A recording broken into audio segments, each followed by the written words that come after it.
ನಂಬರ್ಸ್ನ next ಪಾಯಿಂಟ್ನ ನಾವು ಇಲ್ಲಿ ನೋಡ್ತಾ ಇದ್ದೀವಿ. That is 1.2 fundamental theorem of ಅರ್ಥಮ್ಯಾಟಿಕ್. Okay, ಈ ಪಾರ್ಟಲ್ಲಿ ನಿಮಗೆ ಒಂದು ಥಿಯರಮ್ನ ಇಂಟ್ರೊಡ್ಯೂಸ್ ಮಾಡಿದ್ದಾರೆ, theorem number 1.1. Okay, what does it States? What does it say? Theorem 1.1 says every composite number can be expressed as a product of primes, and this factorization is unique apart from the order in which the prime factors occur. Okay, theorem ಓದಿದ್ರೆ ನಮ್ಗನ್ಸುತ್ತೆ ತುಂಬ tough ಆಗಿರ್ಬೋದು ಅಂತ. ಏನಿಲ್ಲ, last ಕ್ಲಾಸಲ್ಲಿ ನೀವು already study ಮಾಡಿದ್ದೀರಾ. Factorisation ಅಂದರೆ ಏನು ಅಂತ ಸ್ಟಡಿ ಮಾಡಿರ್ತೀರ ಅಲ್ವಾ? ಫ್ಯಾಕ್ಟರೈಸೇಷನ್ ಅಂದರೆ ಏನು? ಫ್ಯಾಕ್ಟರೈಸೇಷನ್ ಅಂದರೆ 4ಅನ್ನ ಅದರ ಫ್ಯಾಕ್ಟರ್ಸ್ ಆಗಿ ಬ್ರೇಕ್ ಇಂಟು ಮಾಡೋದು. 4 ಈಗ 4ಅನ್ನು ನಾವು ಹೇಗೆ ಬರಿಬೋದು? 2 into 2. ಓಕೆ, ಈ ಫ್ಯಾಕ್ಟರ್ಸ್ ಯಾವಾಗಲೂ ಪ್ರೈಮ್ ನಂಬರ್ಸ್ ಆಗಿರಬೇಕು. 2 and 2 ಯಾವುದೇ ನಾವು ಫ್ಯಾಕ್ಟರೈಸೇಷನ್ ಮಾಡಿದ ಮೇಲೆ ಇದರಲ್ಲಿ ಯಾವುದೇ ಕಂಪೋಸಿಟ್ ನಂಬರ್ ಉಳ್ಕೊಳ್ಬಾರ್ದು. ಯಾವ ಥರ ಅಂದರೆ, ಇನ್ನೊಂದು ಎಕ್ಸಾಂಪಲ್ ನೋಡೋಣ. 16 ತೊಗೊಂಡಿದ್ದೀನಿ. ಓಕೆ, ನೀವು ಇದನ್ನು 4 into 4 ಅಂತ ಬರೀತೀರ. Okay, 4 is also composite number ಅಲ್ವಾ? 4ಅನ್ನು ನಾವು ಮತ್ತೆ ಬ್ರೇಕ್ ಇಂಟು ನಂಬರ್ಸ್ ಮಾಡ್ಬೋದು ಅಲ್ವಾ? 4ಅನ್ನು ಹೇಗೆ ಮಾಡ್ತೀವಿ ನಾವು? 2 into 2 ಆ್ಯಂಡ್ 2 into 2. ಸೊ ಅದಕ್ಕೆ ಥಿಯರಮ್ ಏನು ಹೇಳುತ್ತೆ ಅಂದರೆ, ಯಾವಾಗಲೂ ನಾವು ಫ್ಯಾಕ್ಟರೈಸೇಷನ್ ಮಾಡಿದ್ಮೇಲೆ ಯಾವುದೇ ಕಾಂಪೋಸಿಟ್ ನಂಬರ್ ಉಳ್ಕೊಳ್ಬಾರ್ದು ಈ ಥರ. ಓಕೆ, ಕಂಪ್ಲೀಟಾಗಿ ಪ್ರೈಮ್ ನಂಬರ್ಸ್ ಫಾರ್ಮಲ್ಲಿ ಇರಬೇಕಾಗುತ್ತೆ. ಈಗ ನೋಡಿ, ಪ್ರೈಮ್ ನಂಬರ್ಸ್ ಫಾರ್ಮಲ್ಲಿ ಬಂದಮೇಲೆ ನಾವು ಫ್ಯಾಕ್ಟರೈಸೇಷನ್ನ ಎಂಡ್ ಅಂತ ಕನ್ಸಿಡರ್ ಮಾಡ್ತೀವಿ. ಯಾಕಂದರೆ ಪ್ರೈಮ್ ನಂಬರ್ಸ್ನ ನೀವು ಫರ್ದರ್ ಬ್ರೇಕ್ ಇಂಟು ಮಾಡೋಕ್ಕೆ ಆಗಲ್ಲ ಅಲ್ವಾ? ಅದಕ್ಕೆ ಯಾವಾಗಲೂ ನಾವು ಕಂಪೋಸಿಟ್ ನಂಬರನ್ನು ಫ್ಯಾಕ್ಟರೈಸೇಷನ್ ಮಾಡಬೇಕಾದ್ರೆ ಪ್ರೈಮ್ ನಂಬರ್ಸನ್ನು ಕನ್ಸಿಡರ್ ಮಾಡ್ತೀವಿ. ಈ ಪ್ರೈಮ್ ನಂಬರ್ಸ್ ಯಾವುದೇ ಆರ್ಡ್ರಲ್ಲಿ ಬರ್ಬೋದು. Consider X is a composite number. ಅದರ ಪ್ರೈಮ್ ಫ್ಯಾಕ್ಟರೈಸೇಷನ್ ಮಾಡೋದಾದರೆ P1 P2 ಇಂಟು ಇರುತ್ತೆ ಇಲ್ಲಿ, P1 P2 ಇಂಟು P3 ಈ ಥರ up to Pn. Okay, P1 P2 ಅಂದರೆ ಇವು ಪ್ರೈಮ್ ನಂಬರ್ಸ್. ಫ್ಯಾಕ್ಟರೈಸೇಷನ್ ಮಾಡಿದ್ಮೇಲೆ ಎಂಡಿಗೆ ಬರುತ್ತವಲ್ಲ ಪ್ರೈಮ್ ನಂಬರ್ಸ್, ಆ ಪ್ರೈಮ್ಸ್ ಇವು. Okay, P1 P2 P3 so on Pn ತನಕ ಅಪ್ ಟು Pn. ಓಕೆ, ಇಲ್ಲಿ P1 ಯಾವಾಗಲೂ less than or equal to P2 ಆಗಿರುತ್ತೆ. ಆಮೇಲೆ P2 is less than or equal to P3 ಆಗಿರುತ್ತೆ.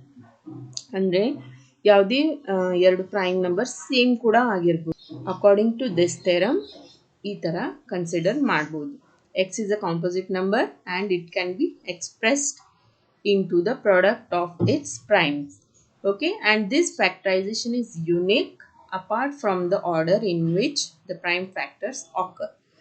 ಅಂದರೆ ಆರ್ಡರ್ ಯಾವುದೇ ಆಗಿರ್ಬೋದು. ಇದೇ ಥರ ನಾವು ಬರಿತಾ ಹೋದರೆ ಇದು ಅಸೆಂಡಿಂಗ್ ಫಾರ್ಮ್ ಆಗುತ್ತೆ. ಓಕೆ,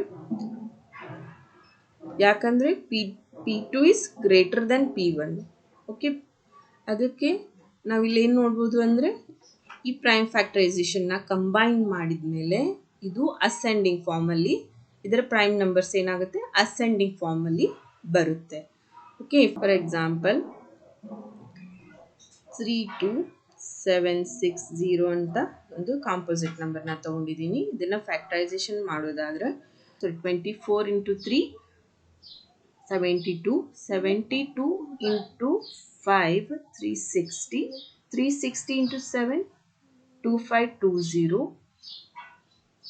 ಓಕೆ, ಆಮೇಲೆ ಲಾಸ್ಟಿಗೆ ಬರೋದು 13. ಓಕೆ, ನೀವು ಮಲ್ಟಿಪ್ಲೈ ಮಾಡಿ ನೋಡಿ ಬೇಕಾದರೆ ಆನ್ಸರ್. ಇವೆಲ್ಲ ಪ್ರೈಮ್ ನಂಬರ್ಸ್ನ ಮಲ್ಟಿಪ್ಲೈ ಮಾಡಿದ್ಮೇಲೆ ಆನ್ಸರ್ 32760ನೇ ಬರುತ್ತೆ. ಈಗ ನೋಡಿ, P1 ಅಂದರೆ first number less than or equal to P2 ಅಲ್ವಾ?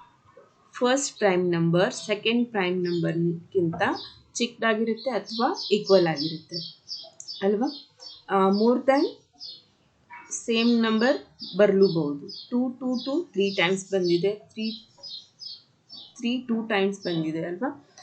ಇದನ್ನು ನಾವು ಈ ಫಂಡಮೆಂಟಲ್ ಥಿಯರಮ್ ಪ್ರಕಾರ ಬರೆಯೋದಾದರೆ ಇದನ್ನು ಪವರ್ಸ್ ಆಗಿ ಇದನ್ನೆಲ್ಲ ಕಂಬೈನ್ ಮಾಡಿದ್ಮೇಲೆ ಇದರ ಪವರ್ಸ್ ಆಗಿ ನೋಡಿ, ಇಲ್ಲಿ ನಾನು ಅಸೆಂಡಿಂಗ್ ಆರ್ಡರ್ನಲ್ಲಿ ಬರ್ತಿದ್ದೀನಿ. ಮೊದಲು 2 ಬಂದಿದೆ, ಆಮೇಲೆ 3, ಆಮೇಲೆ 5, ಆಮೇಲೆ 7 and 13.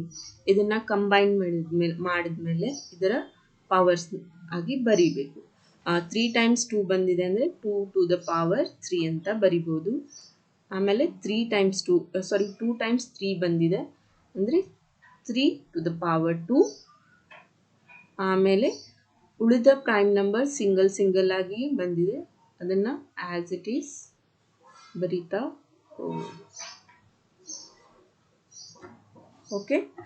According to fundamental theorem of arithmetic, ಯಾವುದೇ ಕಾಂಪೋಸಿಟ್ ನಂಬರನ್ನು ಅದರ ಪ್ರೈಮ್ ನಂಬರ್ಸ್ನ ಪ್ರಾಡಕ್ಟ್ ಆಗಿ ನಾವು ಈ ಥರ ಬ್ರೇಕ್ ಇಂಟು ಮಾಡಿ ಆಮೇಲೆ ಅದನ್ನು ಕಂಬೈನ್ ಮಾಡಿದಾಗ ಅದು ಅಸೆಂಡಿಂಗ್ ಆರ್ಡರಲ್ಲಿ ಇರಬೇಕು. ಇಲ್ಲಿ ನಾವು ಕನ್ಕ್ಲೂಡ್ ಮಾಡೋದೇನೆಂದರೆ ಈ ಫ್ಯಾಕ್ಟರೈಸೇಷನ್ ಯುನೀಕ್ ಆಗಿದೆ, ಹಾಗೆಯೇ ಅಸೆಂಡಿಂಗ್ ಆರ್ಡರಲ್ಲಿದೆ ಅಂತ ನಾವು ಕನ್ಕ್ಲೂಡ್ ಮಾಡ್ಬೋದು. ಮುಂದೆ ಕೂಡ ನೀವು ಯಾವುದೇ ಕಾಂಪೋಸಿಟ್ ನಂಬರನ್ನು ಫ್ಯಾಕ್ಟರೈಸೇಷನ್ ಮಾಡುವಾಗ ಇದೇ ಥರ ಸ್ಪ್ಲಿಟ್ ಮಾಡಿಕೊಂಡು ಯಾವ number similar numbers multiple times ಬಂದಿದ್ರೆ ಅದನ್ನು ಆ್ಯಸ್ ಅ ಪವರ್ಸ್ ಆಗಿ ಇಟ್ಕೊಂಡು ಅಸೆಂಡಿಂಗ್ ಆರ್ಡರಲ್ಲಿ ಈ ಥರ ಬರಿತಾ ಹೋಗ್ಬೋದು. ಇದೇ fundamental theorem of arithmetic. Okay, I hope you guys understood today's concept. Okay, we will meet in next video with a exercise on this fundamental theorem of arithmetic. ನಿಮಗೆ ನನ್ನ class ಅರ್ಥ ಆಗ್ತಾ ಇದೆ, ಇಷ್ಟ ಆಗ್ತಾ ಇದೆ ಅಂದರೆ ಪ್ಲೀಸ್ ಲೈಕ್ ಮಾಡಿ, ಹಾಗೆ ಫ್ರೆಂಡ್ಸ್ ಜೊತೆಗೆ ಶೇರ್ ಮಾಡಿ. ಸಬ್ಸ್ಕ್ರೈಬ್ ಮಾಡೋದನ್ನು ಮರಿಬೇಡಿ. ಬೆಲ್ ಐಕನ್ನ ಆನ್ ಮಾಡಿ ಇಟ್ಕೊಂಡ್ರೆ ನಿಮಗೆ ಮುಂದಿನ ವಿಡಿಯೋದ ನೋಟಿಫಿಕೇಷನ್ ಸಿಗುತ್ತೆ.